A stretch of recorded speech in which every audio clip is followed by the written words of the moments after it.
Well, welcome to our final panel on the importance of meaningful Indigenous engagement with all of our excellent panelists we have here to round out the National Indigenous Forum on small modular reactor technology.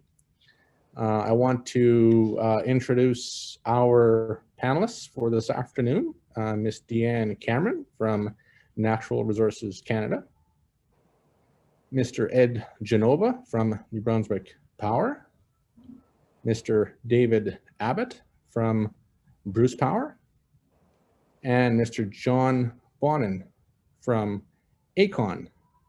And so each of the panelists will have approximately 5 to 10 minutes to tell us a little bit about who they are, where they come from, and their role in the various capacities that they do hold. And so welcome to everybody. It's my pleasure as your moderator to introduce each of the panelists and provide you with an opportunity for some opening comments. Dianne? Thank you so much. Good afternoon, everyone. I'm so pleased to be joining you virtually for this discussion, and I'd like to start by acknowledging that I'm joining you from my home on the land that is the traditional and unceded territory of the Algonquin Nation. I thought I'd take a moment first to introduce myself to the people in the audience, to the people who are joining us for this discussion today. My name is Dianne Cameron. I have the tremendous pleasure of serving as the Director of the Nuclear Energy Division in the Federal Government of Canada. In this role, I oversee a team of people, and together we're responsible for leading and coordinating national nuclear energy policy, including with respect to the emerging area of small modular reactors, or SMRs. Now, we all know that Canada is a complex federation, so leading in an area of policy like nuclear energy and SMRs is as much about convening, listening, and building consensus as it is about anything else.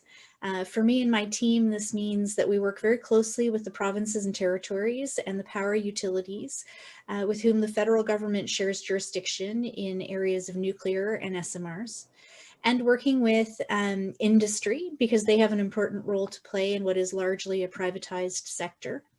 But it also means, and increasingly so, building relationships and working with Indigenous peoples to ensure that the advice that my team and I provide to the elected government of Canada is thoughtful, evidence-based, and inclusive. So that's what I do. That's what my role is in Canada's nuclear energy sector. But maybe I'd also like to take a moment to introduce myself by saying that I currently call Ottawa home, but I was born in Montreal and I've lived in many places, including South America and Europe and the United States. I have 3 kids. They're 8 years old, 4 years old, and 4 years old. The last 2 are twins, and a dog who barks altogether too much. So I hope that we won't be interrupted, but you may hear them in the background at some point. It's my passion for the planet and my deep concern about climate change that brought me to nuclear energy. To my mind, I believe that we borrow the planet from future generations, that we don't inherit it from our ancestors. And the reason I do my job, the reason I work on nuclear energy policy, and the reason that I'm so interested in SMRs is because I'm trying to do my part to mitigate the effects of climate change so that the planet my generation and I borrowed from my children and future generations is returned to them in a more sustainable and clean condition. So a big thank you, Guy, for the invitation to participate today, and to Desiree Norwegian also for convening this forum. I've really enjoyed the discussion so far, and I just want to note that for me, the highlight so far has definitely been the remarks and discussion by Senator Murray Sinclair yesterday. So thank you for Guy and Desiree for that incredible session and for the opportunity to participate this afternoon in this session. Absolutely. We couldn't have done it without Natural Resources Canada's support. Of course, the very good people who participated this week on the forum. So Mr. Ed Genova, New Brunswick Power. Good afternoon, everyone. I'm in on this conference today from Mi'kmaq, Wolastoqey, Bescutamahati territory in New Brunswick. Very happy to be on this panel to talk about the importance of engagement. Engagement is an area that's always, if you think of it as a glass slipper and it's going to fit everyone's foot, you're sadly mistaken. You know, every jurisdiction, every community, a lot of different leaders, etc., all have a different way of doing things, and everyone has a different way that they want to be approached and engaged. And for the longest time, we've seen many communities embark upon this journey of engagement with various proponents and whatnot. And you see very many, across Canada, you see a lot of different styles and different techniques and approaches that are taken. You know, you can take the good from all of them and put them into various situations where they'll fit and they'll get things done.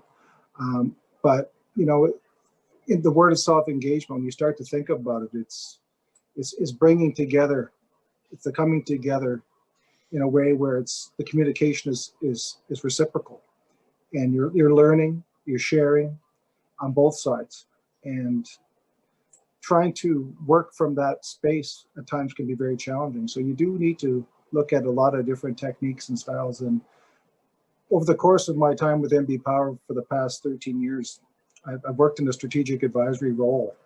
That position has just been changed over the past year to strategic advisor from a specialist role.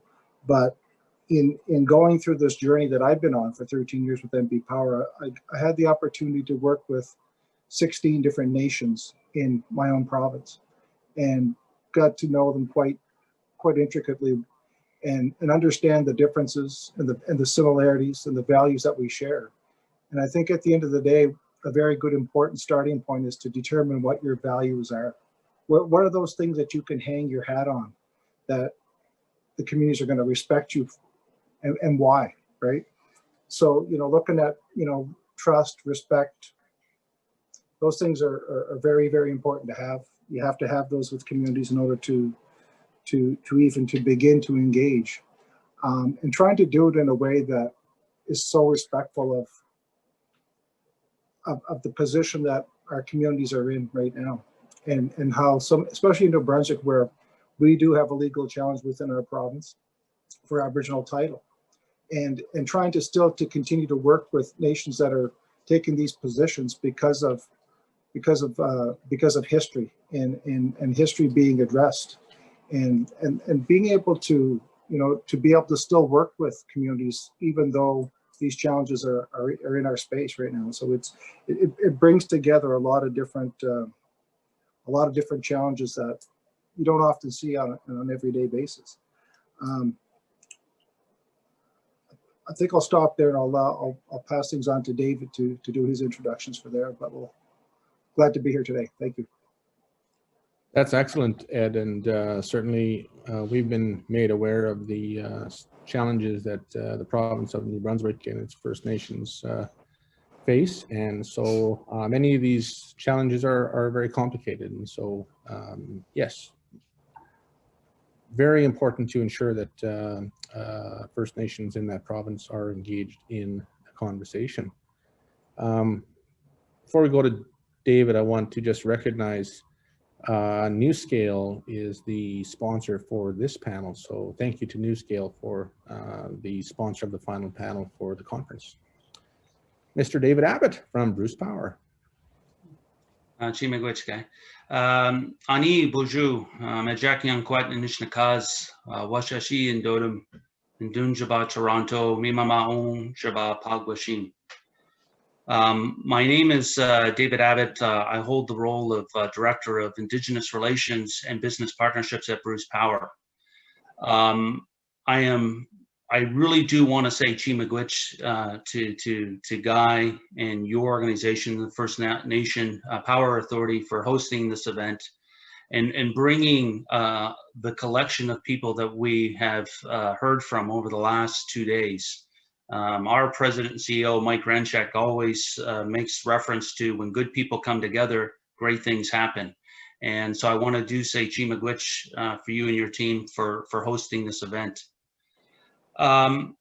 you know, Bruce Power is located in rural Ontario in the traditional and treaty territory of the Saugeen Ojibwe Nation, which is made up of the Chippewas of Saugeen and the Chippewas of Nawash unceded First Nations. You know, Bruce Power takes great pride in the relationships that we have formed and developed with SON, and as well as the historic Saugeen Métis and the Métis Nation of Ontario communities. You know, I am truly excited to be a part of this panel, especially, you know, as it focuses in on meaningful engagement with Indigenous communities. And when I look at, you know, what meaningful engagement looks like, and if I had to define that in a very simple and short and concise phrase, it would be sharing and owning outcomes. And to me, we often talk about in the community about walking the good path, bimuso and kikana.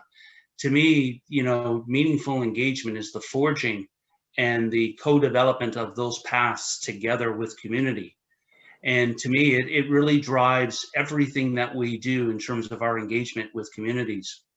If you were to sort of, if I had a presentation deck up here, and I would probably try and demonstrate that engagement through a flywheel type of diagram where the components would include awareness, engagement, and transaction. And really the awareness is where you begin to start to have those conversations with community, outlining the opportunities, whether they be SMRs, whether they be employment, whether they be business development, economic development, environment, discussions around funding programs in community. Everything starts at that awareness phase. The engagement phase can really be looked upon where you begin to create the environment for collaboration to come together. This is where you're working with community to determine what is the plan forward. How do we map that together to actually move it forward? And the transaction phase is simply where you go to execute the plan. And I don't want to sort of belittle the transaction phase, because to me, you're really trying to establish two things in that area. One, really developing the rhythm in terms of how you're working with each community. And the other thing is you want to emphasize that it's a behavior that you need to reinforce. Too often you find that, you know, you have really positive discussions with the community around employment, and now you want to introduce something new, and you think that, hey, we can bypass the awareness, we can bypass the engagement, we can now move to the execution stage, and that's a big mistake. I think ultimately what you're trying to do is develop that rhythm, which enables you to develop that trust currency to enable you to have more meaningful conversations and develop into what we're calling now partnership conversations that we're having with the communities that we engage with. So I really do appreciate the opportunity to participate in this discussion. I'm honored to share this panel with the esteemed people, Diane, Ed, John, and Guy, yourself, and look forward to carrying this conversation forward. Chimagwich. Good. Well said. Really good. Before we go to John, actually, we will go to John right now. And maybe, John, if you can introduce yourself and a little bit about your company and your thoughts on engagement. Sure. Thanks very much, Guy. And I want to thank the rest of the panel for really setting the stage on what the discussion is going to look like. I'm calling in, of course, from the Niagara area. And first off, I'd like to acknowledge that the land that I'm sitting on right now is the traditional territory of the Haudenosaunee and the Anishinaabe peoples, and is covered under the Upper Canada treaties. And whenever I do a land acknowledgement, I always want to remind myself that, you know, the great standard of living that we have is directly related to the resources and to the friendship of the Indigenous people that live and work in this area. So it's always important when you do the acknowledgement that you bring something with you to that acknowledgement that is meaningful. So thank you very much for the time. Maybe just a little bit about myself. I've been with ACON a very short period of time. I'm the Director of Indigenous Relations at ACON Group, so for the Canadian-wide company. Before that, I was Indigenous Relations for another company that was a utility, a large-scale utility across Canada.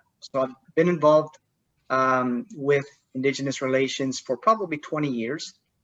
And what I've noticed in 20 years is the changes that have happened. So when I first was involved with Indigenous relations, it was a checkbox approach. Mm-hmm. Especially with a regulated utility, you had to make sure that you followed the check boxes. You got it done. You sent a letter, you high-fived, and you walked away.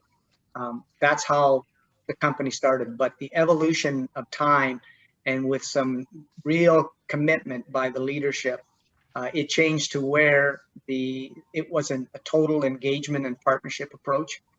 And so we developed that over approximately 17 years with the utility. I left and moved to AECON, and AECON is doing that right now. AECON is a company that's about 140 years old, with one of the largest infrastructure companies in Canada. But the engagement side and the work that we're doing with Indigenous peoples across Canada is second to none. And I'm really, really proud that when I was asked to come to join AECON, I compared the values that I have to the values that the company has. And since that time, we've built the joint venture opportunities, 3 formal joint ventures with communities, 4 MOUs, formal MOUs pursuing work. And every project that we complete, we always complete an Indigenous engagement plan.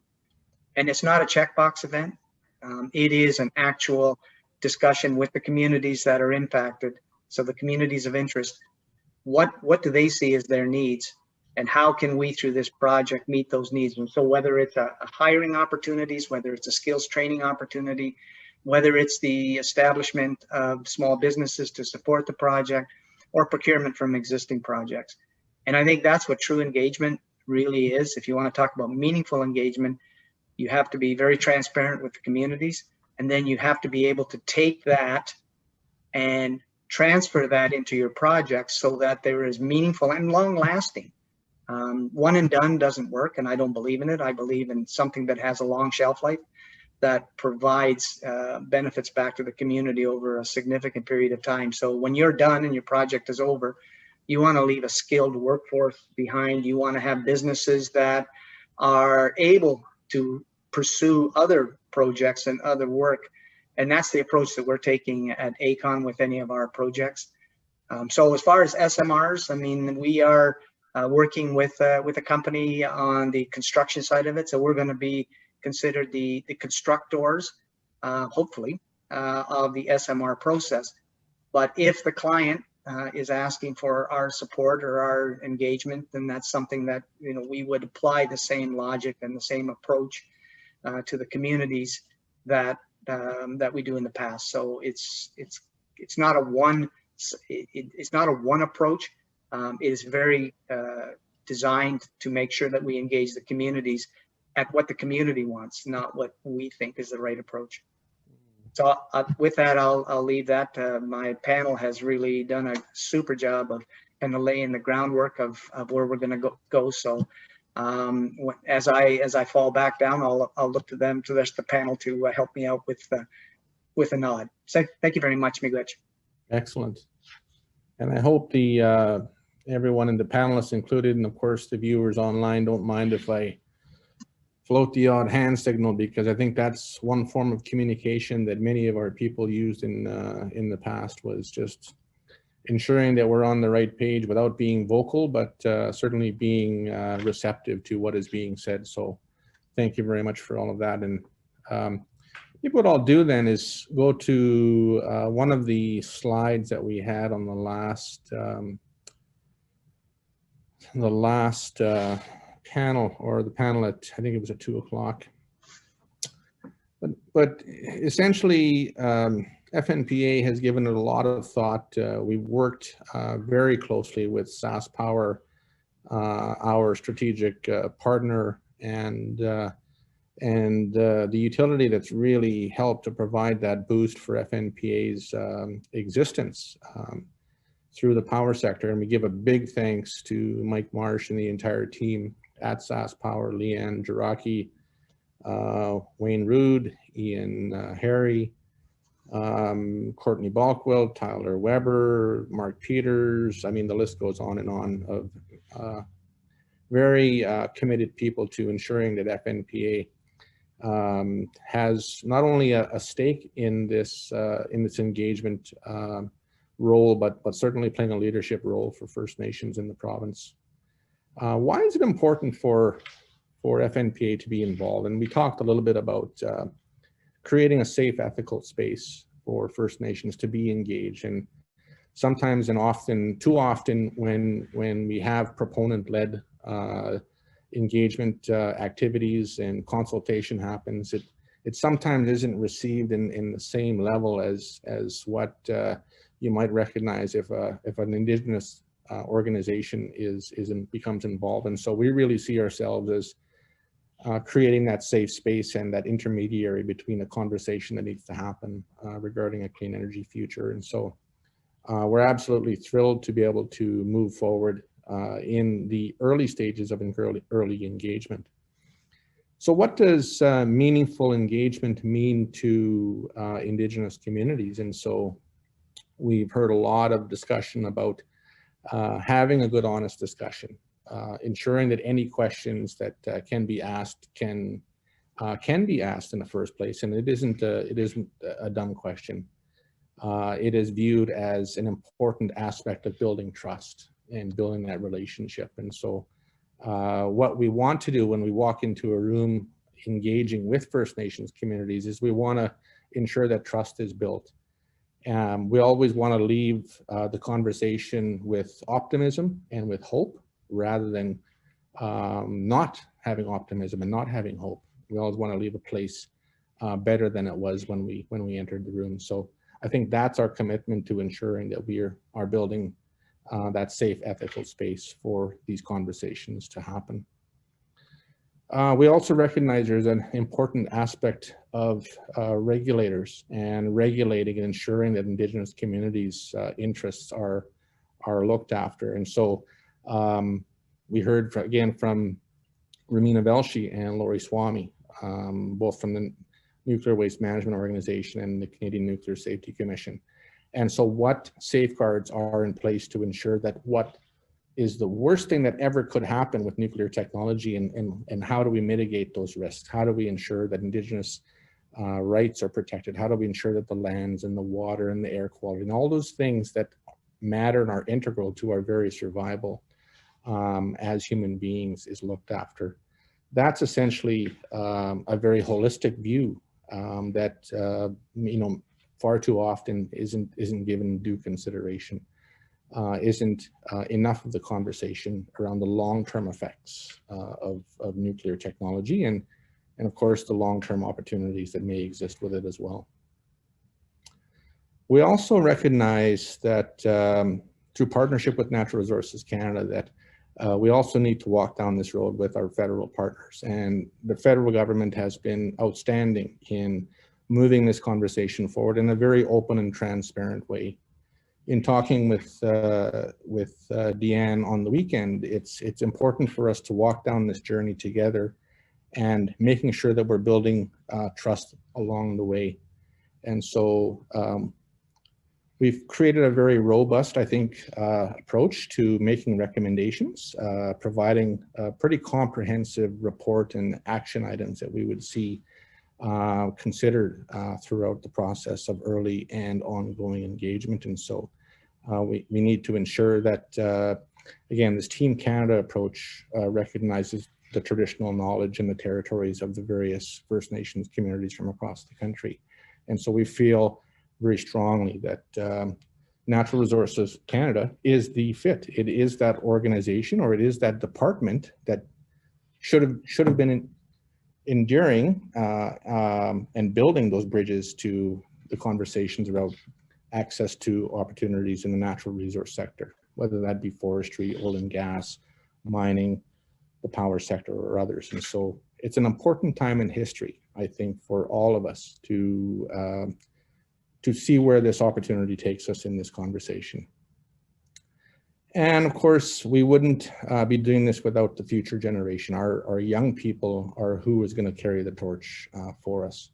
And so we need to ensure that we're laying that path to prosperity for many Indigenous communities across the country through advanced education, skill development, and training. And so we felt, and we've heard that these are important aspects or building blocks for the future from Indigenous stakeholders, Indigenous rights holders, and communities themselves. And so lastly, at the top, our array of power options. We feel strongly that the Indigenous sector needs to be built through independent power production and capacity development.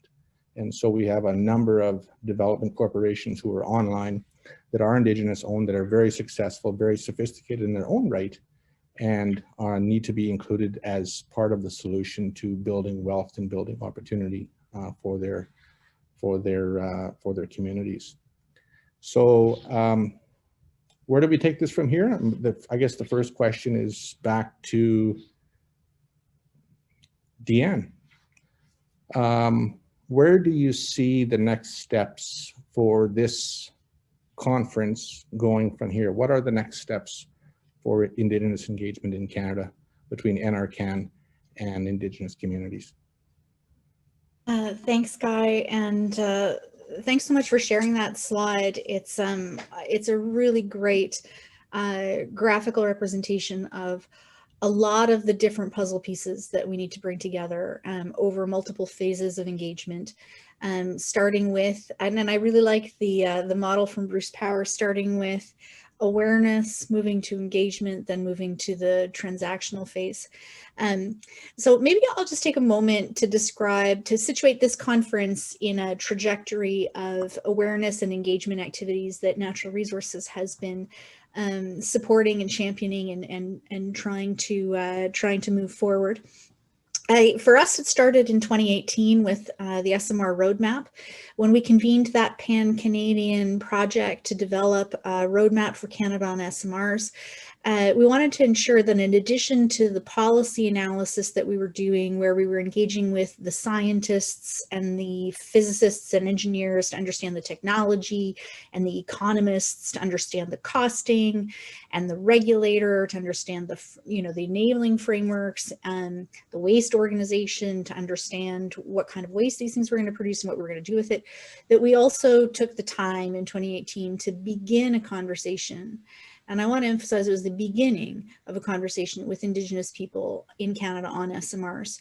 And in 2018, that took the form of a few workshops and engagement sessions across the country with Indigenous people in New Brunswick, another session in Iqaluit with Inuit in Nunavut, and then another session that you chaired, Guy, in Alberta with First Nations from Alberta and Saskatchewan. And for anyone who's interested in the reports of what we heard and what we learned are all available on the smrroadmap.ca website. And it was the beginning of us listening also, and it started to shape our understanding of the landscape. And we heard, one of the things that we heard over and over again is, of course, that you can't paint with a single brush, that Indigenous people across the country have different priorities, perspectives, values, and have different lived experiences. Some are open to SMRs, others are not for their communities, and that there's this diversity of views. And so it's not a one-size-fits-all approach to engagement. You have to engage people, you have to meet people where they're at, and engage people the way they wish to be engaged. That said, there were a couple of themes that were almost universal across all of the discussions that we've had. And one of them was around the importance of the historical legacy, and that these conversations we're having about SMRs exist within a much bigger historical framework, and that there is an overriding imperative around building trust and respect. And so that the relationships, in addition to the information, it's not just about sharing information, especially not in a one-way, one direction. And it's about even more than sharing information in two directions. It's actually about building the relationships and building the trust. And there was another almost universal theme that came out of those discussions that was around environmental stewardship. And we heard time and time again the priority that Indigenous people place on stewardship, and applying a seven generations lens is a phrase that we heard a lot. And that, I have to confess, that really resonated with me personally. So that was 2018, and it started to shape our understanding of how to approach engagement on SMRs in Canada. In 2020, in the context of the SMR Action Plan, we have tried to resume and deepen and expand our approach to engagement with Indigenous people in Canada. We are working with our partners. So we have, in the federal government, we have a different kind of a role that we can play compared to a project proponent.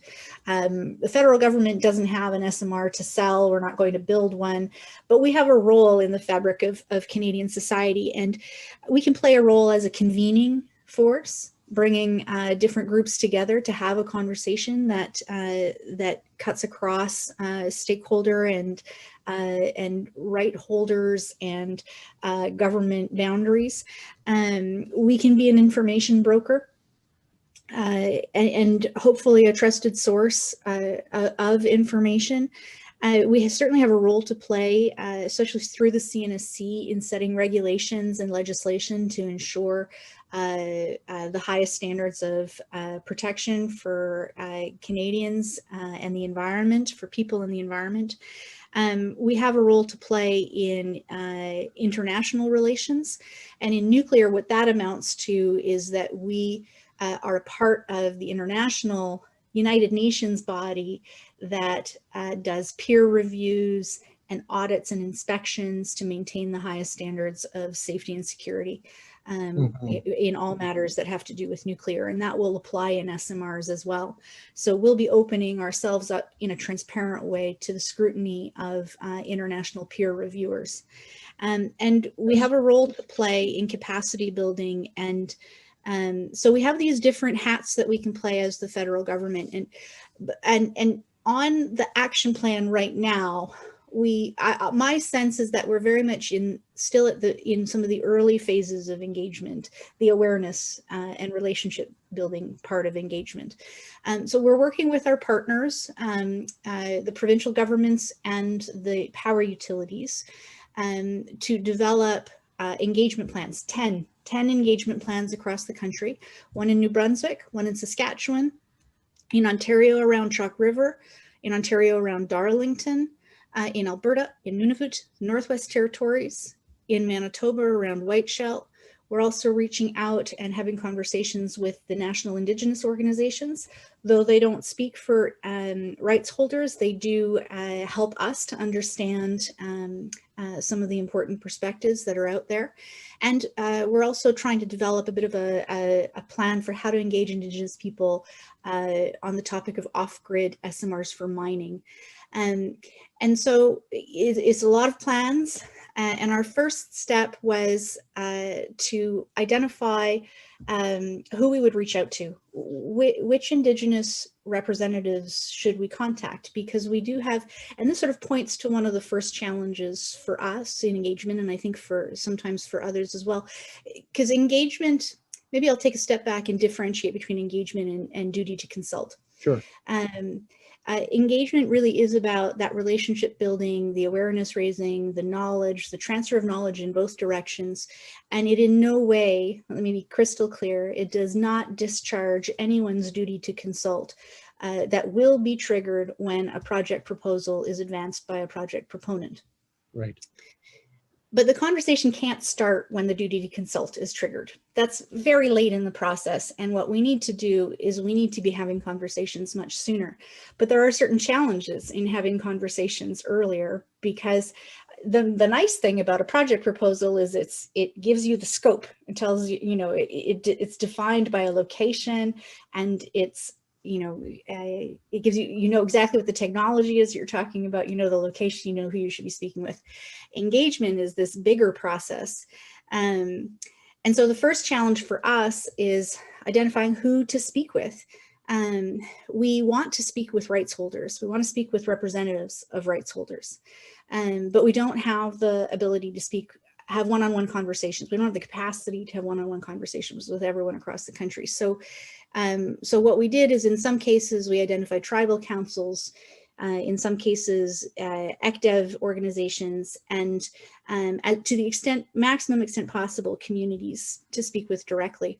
Yeah. And our first step this year in 2020 was to send a letter, basically introducing ourselves in the federal government, so that, and we sent over 100 of these letters across Canada, introducing ourselves and offering and inviting a conversation where we could share information about SMRs and share with people across Canada, with Indigenous people across Canada, just some information about what's going on, because this technology is moving fast, and I guarantee there's lots of communities that don't know about it yet, don't even know it's coming down the pipeline.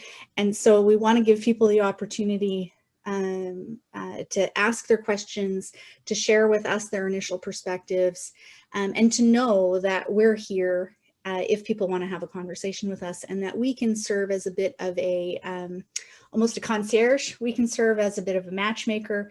You know, if your community, in some cases, communities had a lot of questions about uranium, and so we can convene a conversation with experts on uranium. Or yes, some communities had a lot of questions about waste, and so we can convene a conversation with a nuclear waste management organization. So that's been our approach so far. And we do work closely with our partners like New Brunswick Power and OPG and Bruce Power and Sask Power.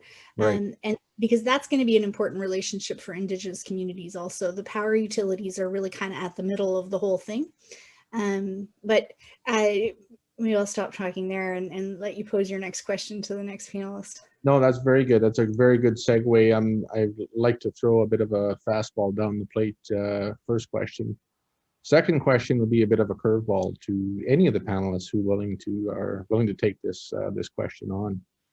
And so in the past, we've had questions around what is the provision for free, prior, and informed consent under the United Nations Declaration on the Rights of Indigenous Peoples, and what are panelists' thoughts on that when Canada is moving forward with the adoption and introduction of federal legislation, looking at the adoption of UNDRIP? And how does that relate to conversations you're having or intend to have around Indigenous engagement? Because I feel like certainly there's many ideas in terms of what that actually means and how that's enforced in legislation. So any thoughts and ideas around UNDRIP and free, prior, informed consent under that declaration? Going once, going twice. David, I know you have lots to say, and what are your thoughts as an Indigenous? Well, I think that, you know, that conversation has been on the table for a number of years, and I think, you know, a lot of that in terms of how it's navigated and managed will be based on your current relationships that you have with the communities you engage with. If you are having meaningful engagement discussions already, if you already have built in behaviors where you are having honest, transparent conversations with communities, then those conversations will be parallel, and you won't necessarily have to go off on an unbeaten path, if you will, with regards to engaging with communities. To me, I have a firm belief that in terms of, you know, going through that model of awareness, engagement, and, you know, ultimately implementing whatever that plan is, if you take that approach and apply it to every single conversation, you cannot go wrong. Okay. Anybody else like to chime in? Ed, what are your thoughts?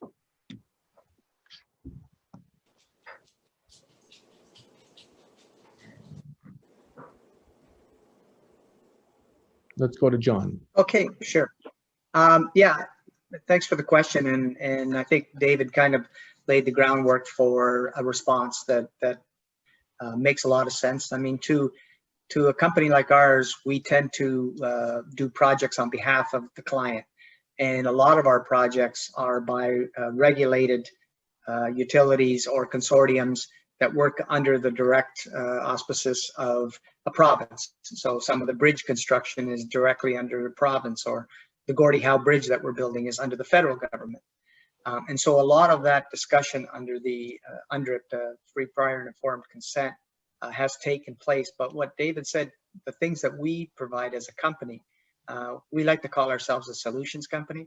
So if the client is having some, I wouldn't say issues, let's just say that they need some support in getting the project completed, we have resources out in the field. We built the relationships ahead of time. One of my old adages, and this is going back a long time, but it seems to hold a lot of value, is you always want to make a friend before you need a friend. So you work with communities before you start proposing these projects on their territory. So it isn't because of the project, it is because you want to develop the relationships. And having those relationships ahead of time can offer that solution to the company to resolve any of those and I hate to say the word issues, but let's just say that some of the recommendations that we can provide, or some of the support we can provide, is based on having those relationships. For us, creating joint ventures with communities provides that long-term employment within the community, so we can bring that to bear on a project outside of the scope of their community. So we look for projects, you know, in oil patch, or whether it's Ontario. And so we're able to help the client complete what they're looking for, but support them along the way. We don't own that regulatory requirement, but I think we can provide support for the client to do that by having that strong relationship ahead of time. That was a very good answer from one of the attendees that asked exactly that, examples of partnering and how would you go about that from AECON's perspective. So thank you. Question from Mr. Brett Thompson. Do the panelists have any thoughts on how engagement discussions related to SMR demonstration projects may vary from SMR projects that could follow? Who would like to take a stab at that? Diane, you're shaking your head. Okay, Diane. Okay, so what I was going to say there, like, we don't have any current SMR conversations going on, but you know, I think the question kind of reminds me of the conversations that we had with the Saugeen Ojibwe Nation around finding an opportunity to partner. And you know, you would think that there would be some sort of natural progression into equity in terms of the operation of the site, but based on the conversations that we've had, they went down the path of developing this medical isotope partnership agreement that we signed with SON. And, you know, we've been talking a little bit about today about, you know, the engagement and how to truly engage with community. You know, it's easy to sort of just sort of follow to the outcome of the discussions with the community, with the actual partnership agreement being formed. But I think it's important that the discussions that we had with community also talked about a broad engagement with their communities. So essentially co-developing those community information sessions, which I think are extremely important, especially as we're having these types of conversations around nuclear, new nuclear, and other technologies that are essentially being put on the table for discussion for down the road. And I think that engagement model is extremely important to drive any type of conversation, whether it be on one sort of SMR type related project, or a project that requires you to take a pivot. I think that early engagement with not just community leadership, but with the broader community will help facilitate the buy-in at the community level that will be required for that project to move forward. Okay, excellent. And one of the other questions that have come up is there are some provinces and territories that may not be open to SMR development and technology deployment. What do you say to those citizens in those various parts of the country. Northwest Territories government, for example, has made a decision that maybe nuclear technology isn't something that they want to support at this time. What do you say to those northern and remote communities that really should take a good second hard look at SMR and other types of technologies that would help to foster economic growth and sustainability for those communities in northern and remote communities in Canada? Any thoughts on that from any of the panelists? Dianne. Sure. So I think I would start by noting that 7 jurisdictions in Canada are joining the SMR action plan with the federal government. So governments from Alberta, Saskatchewan, Ontario, New Brunswick, PEI, Nunavut through the utility, Killick, and the Yukon are joining. So 7 of the jurisdictions across Canada are joining the action plan because they see the potential that SMRs might be able to play in meeting their clean energy needs, both on-grid or off-grid, at some point in the foreseeable future. So to the other jurisdictions, the first thing is to recognize that not every jurisdiction in Canada is going to need SMRs. Not every jurisdiction in Canada, rather let me flip it around and say that different provinces and different regions of the country and different territories have different natural endowments. So in the province of Quebec and in the province of New Brunswick, or not New Brunswick, Quebec and British Columbia, for example, where they have just tremendous hydroelectricity assets, they can meet their base load electricity needs on grid with hydro. And they can use hydroelectricity to backstop variable renewables as they expand and the penetration of wind and solar onto their into their provinces. So the first thing is to respect, first of all, that people understand their own priorities and their own option set better than we do coming in from the outside. Now, in the case of the Northwest Territories, the conversation with the Northwest Territories has continues to take place. They did join as a consensus partner in the roadmap in 2018. And with respect to the action plan, what they've said is they're not ready to join now on the action plan. But I think that what we heard through initial engagement discussions with community representatives when we went up north in 2018 was that no one really expects that the north is going to be an early site for an SMR. I think it's important to engage Northerners and Inuit and Indigenous people in the north early, but on the expectation that probably there's going to be some deployment south of 61st, including the micro reactors that are most likely to be demonstrated. The most logical place is probably our national laboratories at Chalk River. And what that's going to do is it's going to create an opportunity for Northerners to come visit and see an operating demonstrator and have conversations and see the track record of that operating demonstrator, and then also have conversations with the communities around that demonstrator and ask them about what their experience was through the construction of that demonstrator. And so I think it's important to keep the conversation active. I think it's important to be respectful that people know and acknowledge that people understand their own priorities and their own values and their own options better than we do. We can still offer to share information, still offer to listen and learn.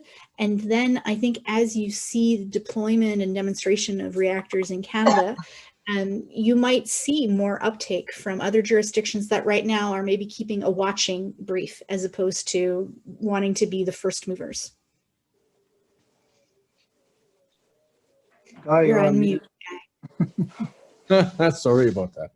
I just had an excellent question come in, and I'm going to tee up Ed Genova and John Bonnet for this conversation, and then anyone who else who wants to join in. What barriers exist in government policy that affect meaningful engagement or that could be created to improve engagement? Question mark. For example, having an Indigenous component percentage of overall project spend dedicated to Indigenous? Ed, we'll go to you. And John, any thoughts on that? And probably maybe just keep up your fits well with you too.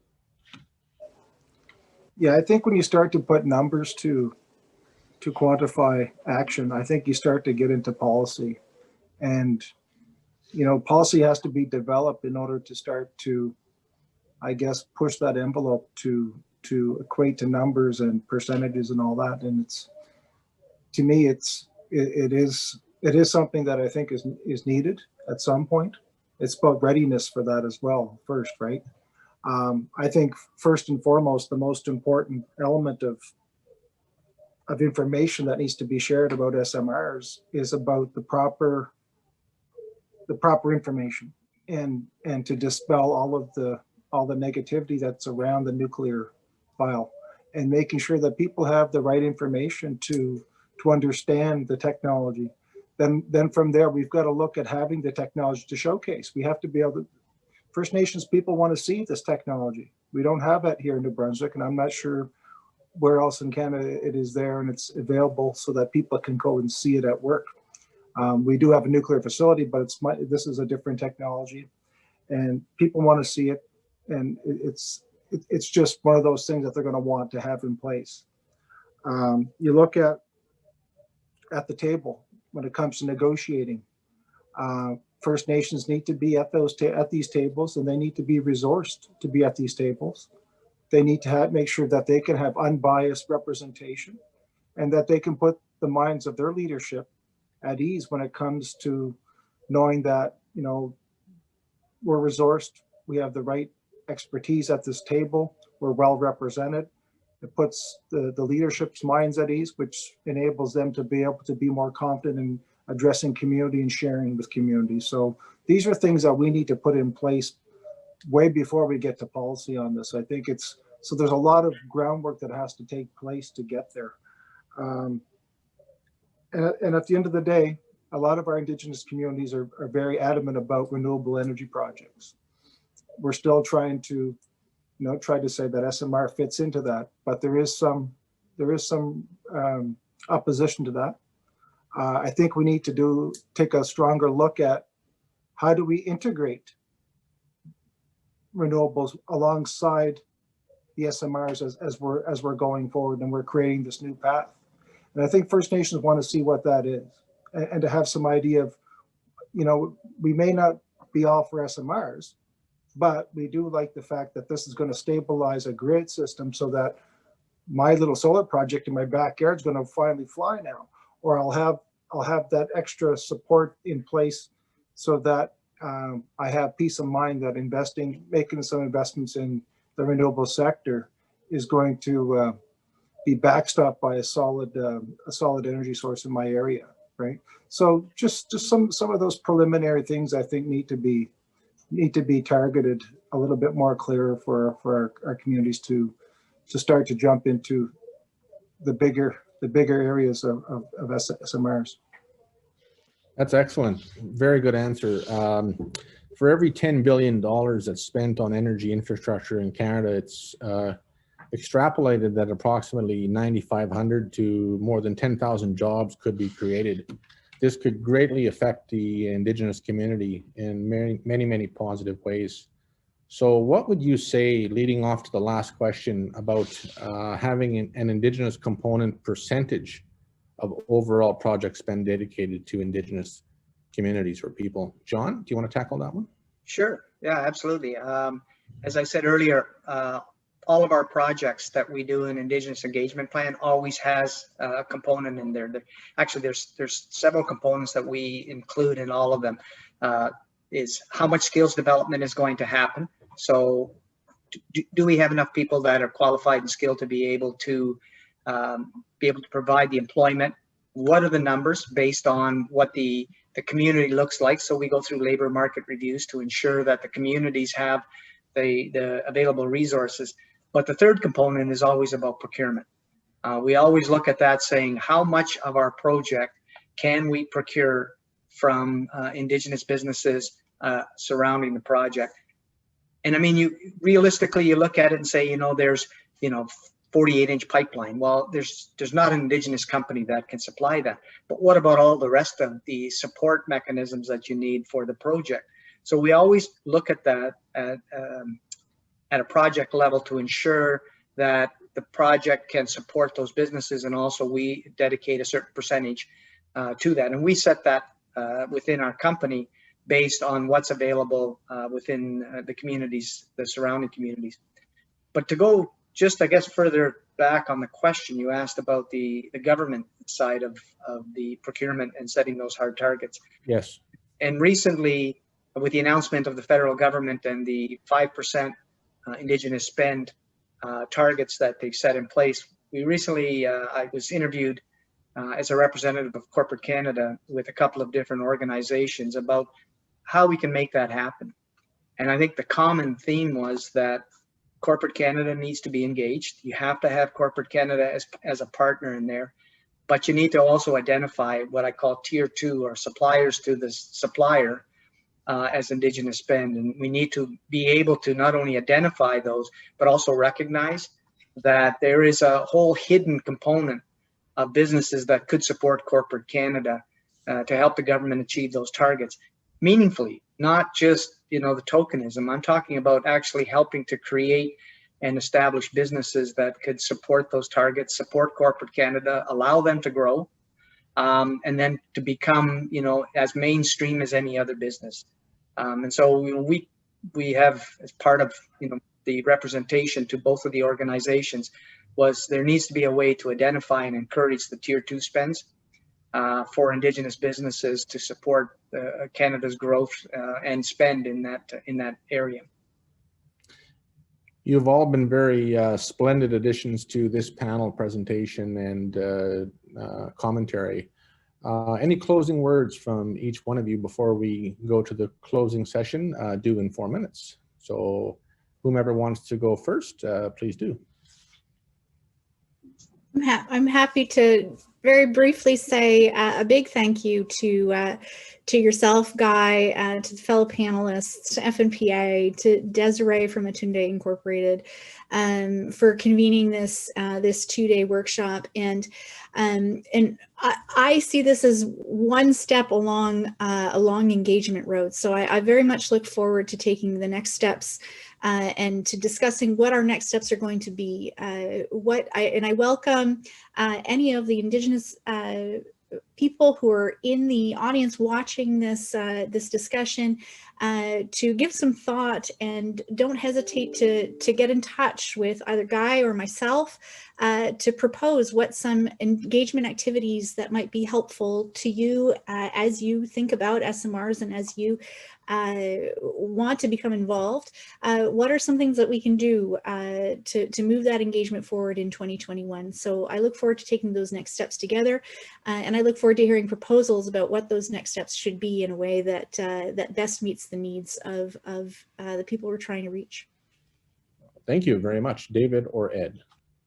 I just want to say, just to sort of follow up with some of the last commentary around procurement and supply chains. I think one of the things that we've been focusing around at Bruce Power is really looking at developing a local Indigenous supplier to be able to participate in our life extension project, our MCR project on site. And I think Sean Willie and his company may have referenced it in his presentation with regards to the work that we're doing with Makwatron. And I think that that's a relationship that we're really looking at trying to further develop to get them in a position to actually participate in any new nuclear construction work that takes place down the road. And just I guess the last comment that I just sort of want to leave with everybody here is that, you know, when I watched that video with regards to the introduction of the panel, and the elder was really talking about nature and birds, and what resonated with me there was really a woodpecker, Bamasi, as we say in the language. And if you look at a woodpecker, it's a bird with a small beak that is determined, that is committed, that is dedicated, and really sort of just puts its head down and chips away at something. And I think this is something that we need to sort of take in take this teaching and learning from what's around us and apply it to the conversation that we need to move forward. Very wise words, very wise words. You got it. Ed.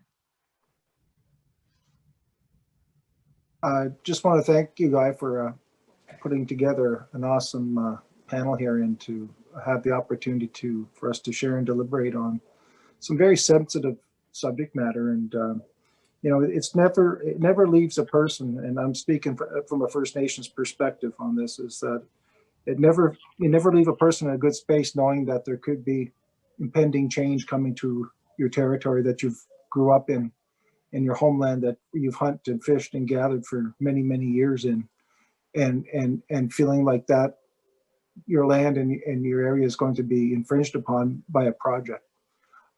It doesn't leave a person with anything, any good feelings inside to think about all this stuff. I think that's why, you know, starting from an education perspective about this technology, about its footprint, how it affects the environment, how safe it is. And I think we need to really do a better job at getting that information out to New Brunswickers, Canadians across, and really do a bang up job at educating about it. And then from there, you know, we're ready to take some next steps and further the learning and the engagement on this to a point where it's not going to have such a shield up anymore. People will be more curious and want to learn more about it. It's one of those technologies that I think is a necessary piece of where we have to go in our energy future. You know, we see the effects of climate change almost on a daily basis. You know, I never realized until November, this past November, when we had the chance to wear shorts mid-November, and I said to my mom, I said, when was the last time was this warm in November here? And she said she's never seen it. So we're starting to see things more in our land and our territory that we've never seen before. And we need to take some sort of action. And I think SMRs is definitely a piece of that action that we need to take. And it's all going to be depend on how well of a job we do rolling it out and how well of a job we do educating. And I think those are some very critical principles going forward. Thank you. Also very wise words, and in these very challenging times, this Team Canada approach relies on everybody being safe as well. And so keeping our elders, our youth, our families safe is vitally important to each one of us. So thank you very much, Ed, for that very thoughtful input into this panel. John, final words from our elder statesman. Yeah, I have been called that before. Thank you very much. I always say I've earned every one of these gray hairs. I want to thank Desiree for inviting me to join this panel, and Guy, I want to really thank you for keeping this panel on track and posing some pretty interesting questions. I think it's always good if you have something that's of interest to not only the participants but also the panelists, because I could see the enthusiasm of everybody on the panel. Talking about the different areas. So whether it's, you know, the communities around the Bruce power plant, of what David has been spending his last few years, has been working really hard to develop those relationships, and we interact with them. And, you know, we're very grateful that relationship has already been built. And Ed, it was a pleasure meeting you from New Brunswick, and I did spend a whole year working out of the New Brunswick area, so I really appreciate what you're saying about the nature side of New Brunswick. It is one of the most incredibly beautiful places that I worked at for an entire year of my life. So, and Diane, the passion that you're bringing to to this file, I think will serve the SMR file for a long way, because you're using your heart. And I think that's one thing that people appreciate when you're talking about something that might be considered contentious, or that some people may consider dangerous. When somebody speaks from the heart, I think you're going to be able to calm them, to understand that, you know, you're doing this to help them understand. From our company's point of view, we were a company that was involved in the earliest designs of the CANDU reactor and implementation into Darlington and to Bruce plant. And we really look forward to continuing that process through SMRs as the newest technology. And I hope that at some point in time that if somebody asks about what our meaningful consultation and our approach, relationship building with the communities is something that we can share. I think it's, I think you always get better when you share amongst a group of some of the best practices. So for me today, I can take away a lot of what was discussed. So again, thank you very much, Miigwech, and thanks for the invitation. Thank you. Thank you for participating, John.